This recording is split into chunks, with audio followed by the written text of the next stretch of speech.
Hi, I'm Rod Bryant. Thank you for taking time to watch these classes.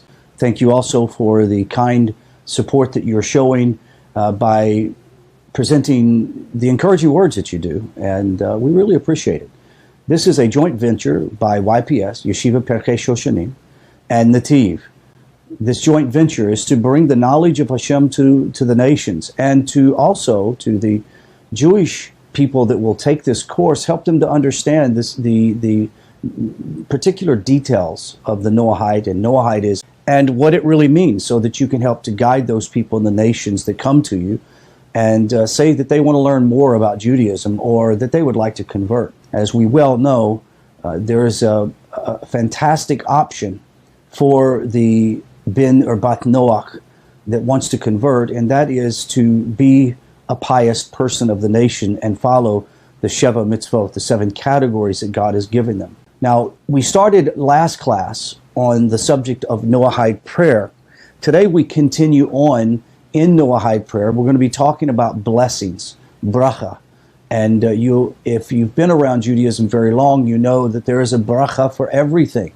Whether it's when you wake up in the morning or go to bed at night, or having a piece of candy or a sweet apple, or observing nature itself, there's a bracha for it all. So we're going to go through some introduction to blessings and the types of mitzvahs, the types of brachas or blessings that are mentioned for the Jewish people, and eventually we're going to understand where the Noahides fit into that. Now, as mentioned in previous lessons, Noahides may adopt any Jewish mitzvah in all of its details, provided that the mitzvah is logical or provides a tangible benefit to society, oneself, or the world at large. Among the mitzvahs compelled by logic, for example, is prayer. However, these mitzvahs, compelled by logic or benefit, are of a different nature than other Noahide mitzvahs. There are 3 classes of mitzvahs. Let's look at those. Mitzvahs in general are divided into 3 classes. One is mechuyaves, is mitzvot that one must do, for example, the mitzvot involving the establishment of justice and courts. These are mechiyavos, or mitzvot that are commanded that you do. They're obligatory, and one is liable for their neglect. The next category of mitzvahs is reshus, mitzvahs that are optional. This means that the mitzvah exists and applies to a person. However, one is not punished or liable for neglecting the mitzvah. If one performs such a mitzvah, then he is accorded the reward and merit for doing so. And the third, mitzvahs which have no application to a person. Some mitzvahs are entirely inapplicable to some people. For example, the Kohanim, the temple priests, have commandments unique to them alone. And their mitzvahs are inapplicable to other Jews. Other Jews may not even adopt these mitzvahs voluntarily. It is very risky and spiritually dangerous to adopt mitzvahs or commandments to which one has no connection. At best, one receives no merit for doing so. At worst, one may receive divine punishment. Now, this is true for both Jews and Noahides. One should be very cautious when adopting practices to which one has no obligation or connection. We must reemphasize that. Why do an obligation or a mitzvah or a commandment that is not required upon you? The Sheva Mitzvot, or the 7 categories of Noach, and their subdivisions generally fall into the first category, those obligatory mitzvahs. Jewish mitzvahs, which have no connection to Noahides, for example, mostly dairy laws, observance to many Jewish holidays, fall to the third group. Noahide mitzvahs, compelled by logic or practically benefit, generally fall into the second category. One does not need to perform such mitzvahs, but is preferable and logical to do so. The source of blessings. It is an obligatory mitzvah for Jews, before partaking of any benefit that this world has to offer, is to give a bracha or a blessing. That is a bracha in Hebrew. And that is to give a blessing to Hashem for providing such benefit. What is the origin of this practice? Well, it is from the Torah, or is it from the rabbis? It's a very important distinction. Blessings after the meals. Here's another bracha. With regard to one blessing in particular, the Birkat Hatzimon, we know its obligation comes from the Torah. The Torah states, quote, "You shall eat, be satisfied, and bless God your Lord for the good land that he has given you." From here we learned the biblical obligation to bless after meals. And two further blessings, the one said before learning Torah and the blessing before eating and before eating certain species of fruits or grains or wine, may be biblical in origin. However, pinning it down precisely is difficult. Very generally, most authorities view the blessings for learning Torah is biblical in origin. However, there is no clear consensus as to the origin of that blessing in the Torah. What about many other blessings? The Talmud concedes that all other blessings, though obligatory, are only rabbinic in origin. Their authority is compelled by logic alone and not by particular biblical decree, as the Talmud states. Though not a command of God, it is a logical obligation upon a person. God gave us this world to partake of and to serve him through. And every time we benefit from this world, we're partaking from God's kindness, his chesed. It only makes sense, therefore, to acknowledge God, the giver. As support for this line of reasoning, the Talmud invokes a subtle contradiction in the verses of the Psalm. Rabbi Levi noted contradiction between two verses. One verse states, "The earth and its fullness belong to God."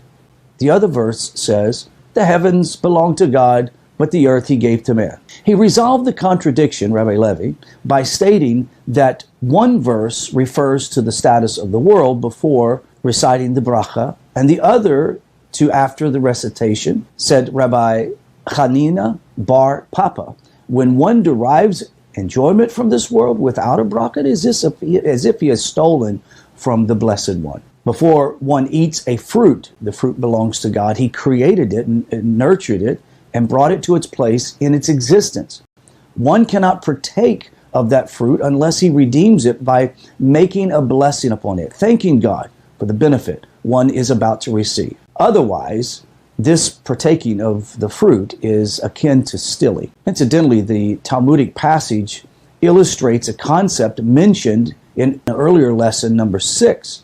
We saw that mitzvahs are only learned and provided from the Torah and not from the prophets and the writings. The prophets and the writings exist to elaborate and to elucidate our understanding of the Torah. They also provide support and insight into the rabbinic decrees. Let's take a note that the Talmud does not use these psalm verses as biblical proof for making blessings. Instead, they are used to support a rabbinical proposition based on religious logic. Let's look at the Jewish obligation versus the Noahide obligation. For Jews, making blessings over benefit is an obligatory mitzvah, even though almost all blessings are of a rabbinic origin, with the exception of the blessing after the meal and possibly a few others. A Jew is nevertheless required to make them. Neglecting brachos is considered transgression for a Jew. Since the whole idea of a brachos is rooted in religious logic, for Noahides, it falls into a second category mentioned above. Reshus, voluntary mitzvahs. What about the blessing after meals? Isn't this biblical in origin? Yes, it is. However, the blessing is and was only commanded to the Jews, not to the Noahides. Nevertheless, the idea of making a blessing after meals is compelled by the same religious logic that compels all other blessings. Before we bring more definition to that, let's look at 3 types of blessings of brachas. The Maimonides, based upon the Talmud, identifies 3 categories of brachos, blessings. Blessing over benefit. These include blessings over food, drink, and spices, etc. Second would be prayers and blessings for Noahide, since God's commandments exist to benefit mankind. Jews making blessings when coming to fulfill the commandment. The formula of these types of blessings is the well-known, "Blessed are you, O God, ruler of the universe, who has hallowed us with his commandment of XYZ. Blessing of thanks and praise and gratitude. It's another one. It's wide open. There isn't any specific prayer that one must utter to do this. It can be an open prayer. You see, all 3 categories are to Noahides. What does it mean to bless God? Let's go and answer that question. I've had many people over the years that knew me prior to following toward Judaism as a ben Noah. As a pastor, we would never say in the Christian world, let's bless God, because one would think, well, how is it possible to bless God? Well, in a Jewish context, we're going to understand exactly what that means. You're going to understand how important it is to bless the Almighty. Before going further, let's stop for a minute and consider a basic question.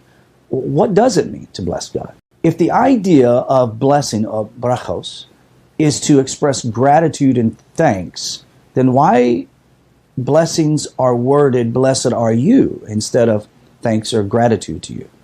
Furthermore, if God is the source of all blessings, then who are we to bless?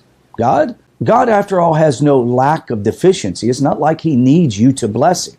He's perfect. This question has been asked by many scholars, and I would say by many people even up to this day. And many answers have been provided, all from which points in the same direction, but could possibly be a bit different. Yid Katanan saying, blessed are you, is an acknowledgement that God is the source of the concept of blessing. Rashba stated this, included in the concept of a bracha is the admission that he, the Blessed One, is ruler over all, and everything is from him. As it says in the Talmud, a person must bless God for the bad just as he must bless him for the good. This is because the word bracha comes from the word brecha, meaning reservoir of water.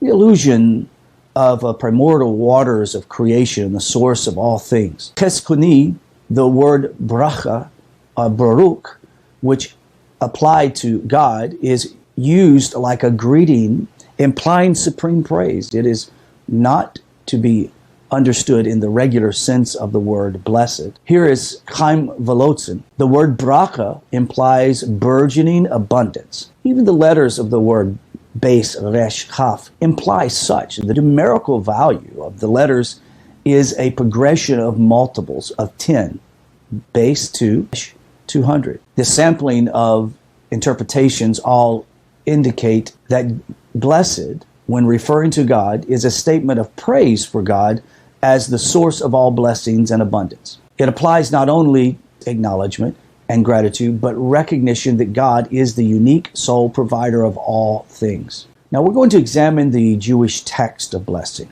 The text of the blessings we first recorded by Ezra and his assembly in about 350 BCE. Their texts were the result of tremendous study and contemplation, debate, and even prayer. This effort imbued the text of the blessings with a holiness and an authority that endures into this very day. Writes the Rambam, as many others, it is not appropriate to alter them, that is the text of the blessings, nor add or subtract to them.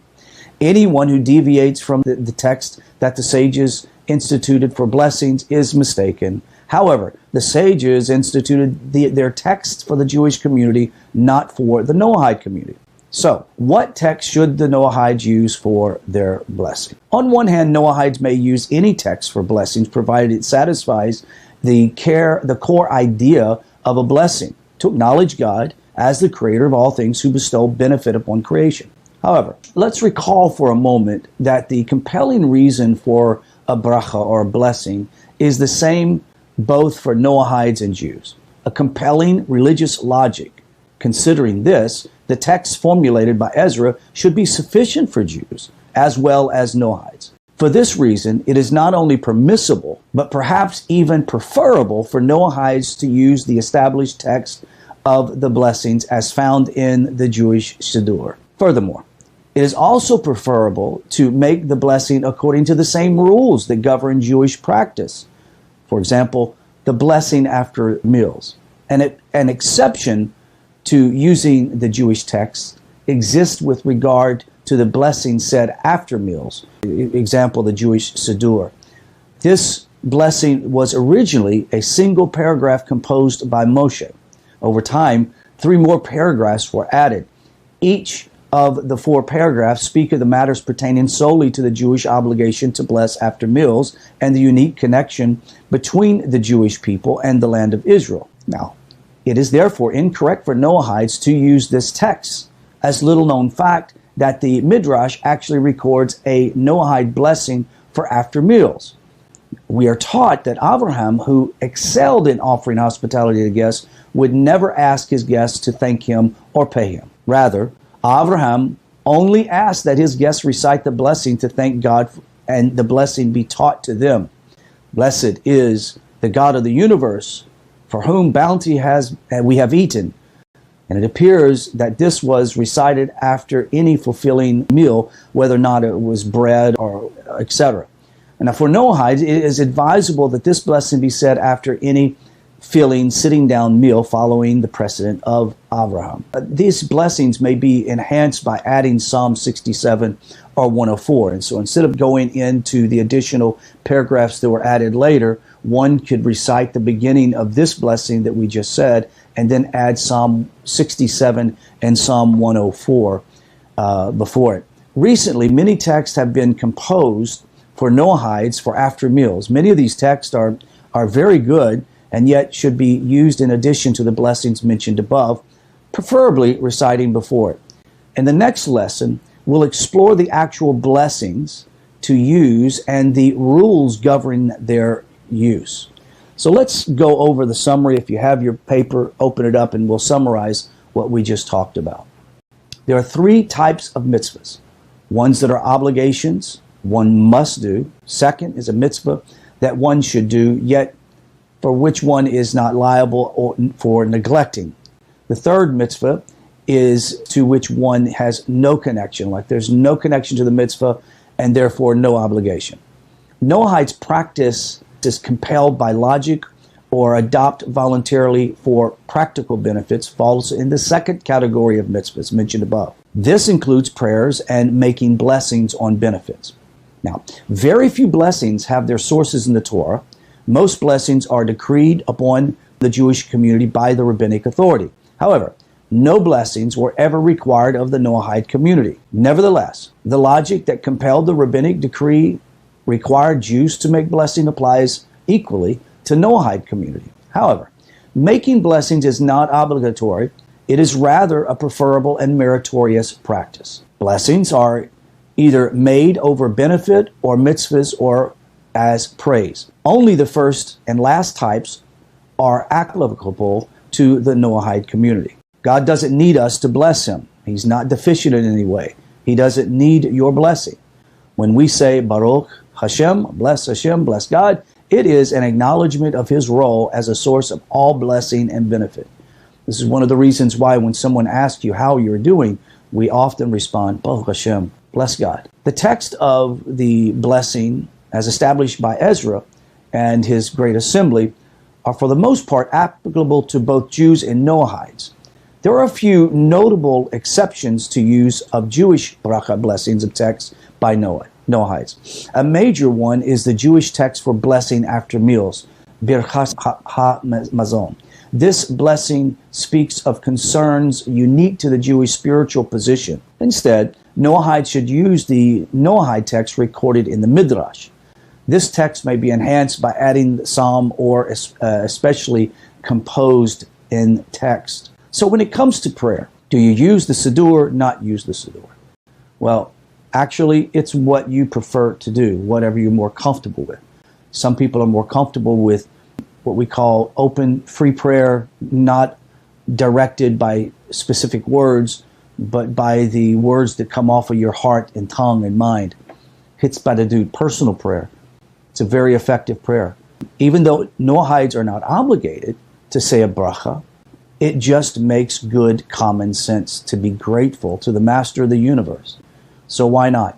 Anytime that you have an opportunity to lift a glass of water to your lips, to say a bracha, blessing Hashem for the water, or thanking him, whether you use the specific prayer that is provided within the context of Judaism and the Siddur, you can use that. At the same time, you're not obligated to do that.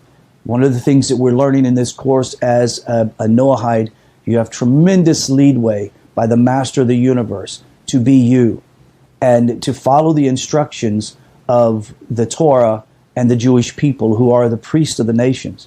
We have a great opportunity to take upon ourselves the mitzvahs at the same time we have the liberty to be who we are in our culture, etc. So when it comes to prayer, keep praying, and we'll see you tomorrow in the next class on blessings and prayers.